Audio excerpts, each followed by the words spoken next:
खुलुमबाय रायजो राजा नोंथांमोन गोजोन सानजौफुनि गाहाम हामलायनायजों लोगोसे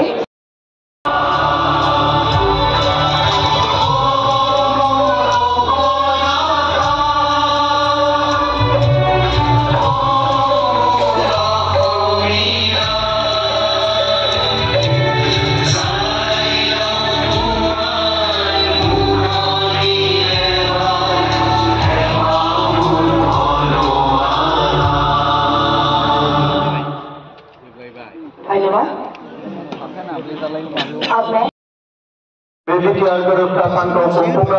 दिनै लाहार फाहार खालामनाय जादों। बे हाबाफारियाव जोंजों दंफायो आसामनि मानगोनां chief minister doctor Himanta Biswa Sharma बिथाङा गाहाय आलासि महरै जोंजों दंफायो आसामनि केबिनेट मिनिस्टार इउजि ब्रह्म बिथां, बिटिआरनि डेपुटि चिफ गोविन्द बसुमतारी बिथां, जोंनि राज्य सभानि एमपि रोंगोरा नार्जारी, लोकसभानि एमपि जयन्त बसुमतारी, जोंनि गासैबो इएम बिथांमोन, एमएलए बिथांमोन, एमसिएलए बिथांमोन आरो हांख्रायजानाय आलासि नोंथांमोन लोगोसे बिटिआरनि गुबुन गुबुन जिल्लानिफ्राय बाहागो लाफैनो हानाय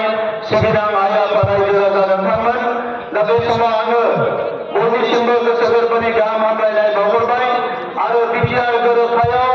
जाय आफादफ्रा सागान होदोंमोन मोनफ्रोमबो आफादनो आङो आंनि गोसो गोरबोनि गाहाम हामलायनायखौ बावहरबाय। बे बिटिआर गोरोबथाखौ जाफुंसार महर होनायाव मदद होनाय आरो गासैबो बिथिंनिफ्राय बिथाङा जोंखौ जोथोन लानाय जोंनि भारतनि मानगोनां प्राइम मिनिस्टार नरेन्द्र मोदी बिथां, लोगोसे हम मिनिस्टार अमित शाह बिथां आरो आसामनि चिफ मिनिस्टार बिथांनो आङो गिबियावनो रोजा रोजा साबायखर बावहरो।